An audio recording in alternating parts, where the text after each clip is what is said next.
my clock, I can't stop. Fuck around, make my 40 pop. No popcorn, I pop pistols. Reaming my body, clothing no issue. Bitch, you look sick, you need a tissue. You drop a body, I just might bless you. I'm metrosexual. Yo, what is going on, everyone? It's Wraith here, back with another video.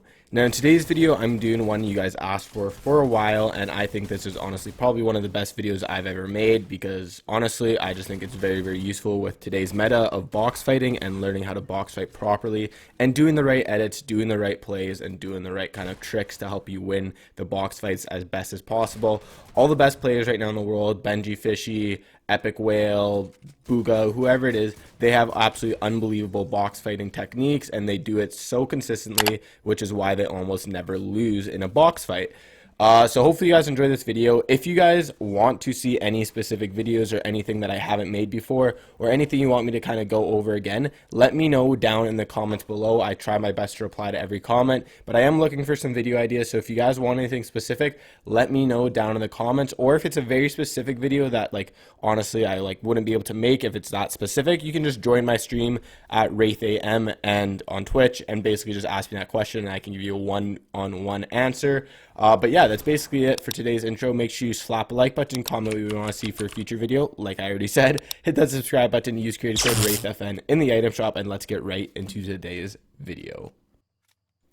So this first technique, I like to call it the clicks peek because that's what I've heard is called. So basically all you're going to want to do is edit a middle wall and basically shoot your gun and then go right behind it. Now be aware, like I'm showing in this video, if you're on the left side, if the person's on the left side, the opponent, it won't work. So make sure you're on the left side, allowing you to have the right hand peek, and he's on your left side. So basically you have the right hand peek. I'll show an example right here. But basically, again, you want to make sure he's in the middle or the left side, and then you just do a really quick re-peek and then go backwards. So basically right here is like the video of me doing it, and then I'll show my buddy Chaz, who big shout out for helping me with this video. He's gonna show what it looks like from his perspective. So as you can see, there's almost zero spot for me to hit him, and I have to have very, very quick reaction time.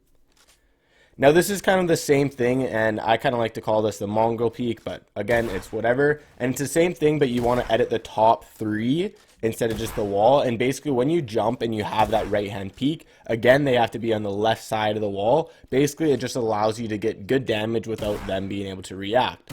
Obviously, like I said, again, try and make sure they're on the left side. If they're on where I am standing right here, it's going to be very, very hard and they'll get a very good damage shot. But here's an example of me doing it to Chaz. Obviously not hitting that big damage shots, but hey, don't worry about it. And then I'll show Chaz doing it right here, and as you can see, I almost have no reaction time, and I have no time to honestly shoot him because it's such a hard peek to do.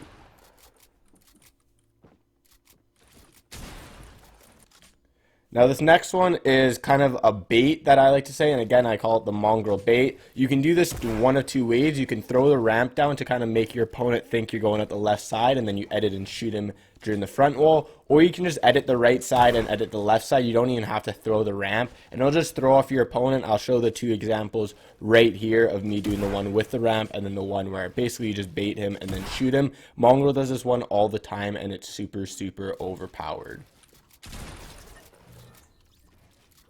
And then here's the one without the ramp.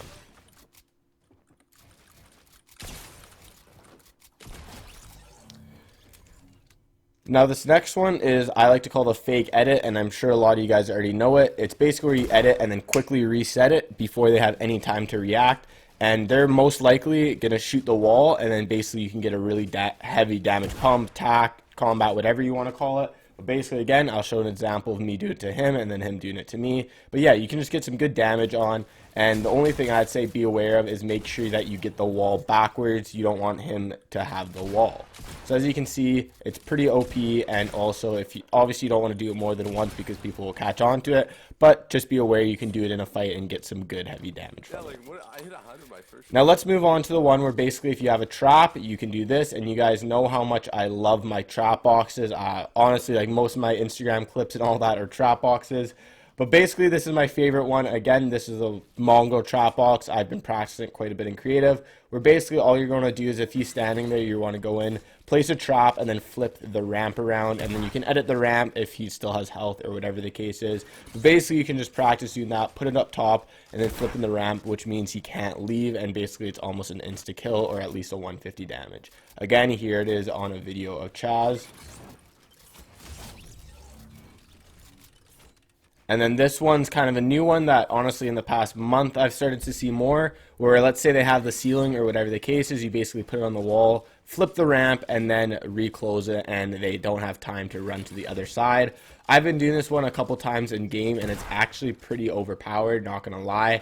It's very similar to the one where you place it up top, so basically they can't get away, but it's just a different style of doing it.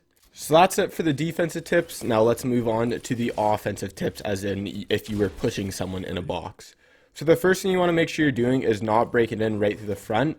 You want to break in on both sides, and eventually you should be able to get the wall. And what you do is kind of up to you after that. You can place in a cone, you can place in a ramp, you can just edit it, shoot, whatever you want to do, kind of up to you.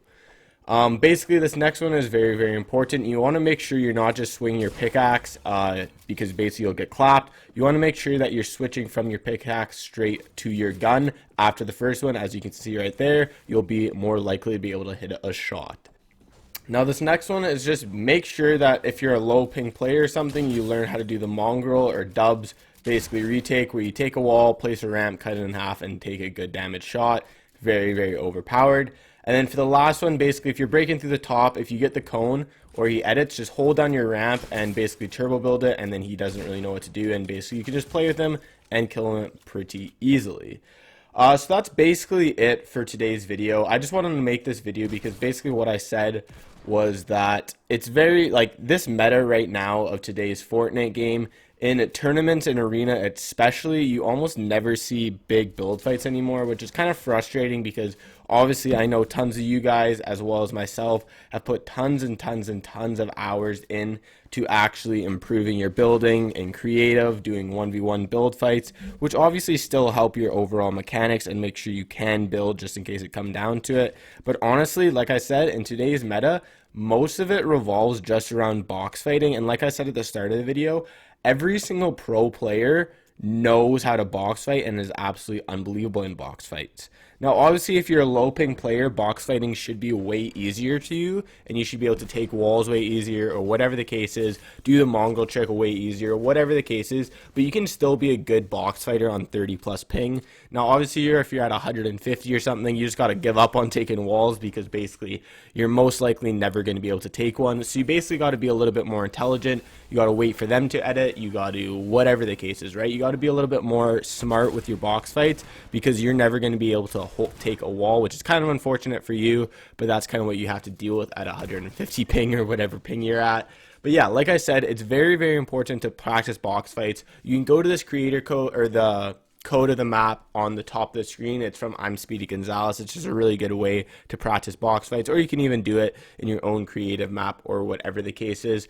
But trust me, I very highly recommend just grinding box fights instead of doing 1v1s or something like that. Basically, instead of like just doing 1v1s, like I said, you can just do box fights against your friends. And honestly, like I've been doing box fights for the past like week or two, and it's helped me improve my box fighting so much. Like even in the solo cash cup, I've noticed I was winning way more fights box fighting just because I was practicing with my buddy Chaz. And basically I just got way better at box fighting, which allowed me to win more fights overall, which allowed me to win more games and place higher because I had that person's loot, an extra kill, extra 50 shield, whatever the case is. Like I said, the best box fighters are all the best players in the world, and the reason that they win isn't because they're low ping. Obviously there's a lot to do with low ping, but the reason is because they just practice box fighting. They never miss their edits, they don't miss their shots, and they're just really intelligent to predict what the other person's going to do when they're in a box, or they know what to do when they're in the box. Basically that all just comes with practice and more involvement in the game. So hopefully you guys enjoyed this video. Again, if you did, make sure you slap a like button, comment what you want to see for a future video. Like I said, I read almost every single comment and try my best to reply to every comment. If you want to see more, make sure you hit that subscribe button. And you guys already know, use creator code WraithFN in the item shop. Even if you guys don't use it, all good, but just throwing it in would still support me, and I really would appreciate it. And yeah, that's basically it for today's video. I'll see you guys all in the next one. I hope you guys all have a good day, and I'll see you guys in the next video. Have a good night, everyone. Peace.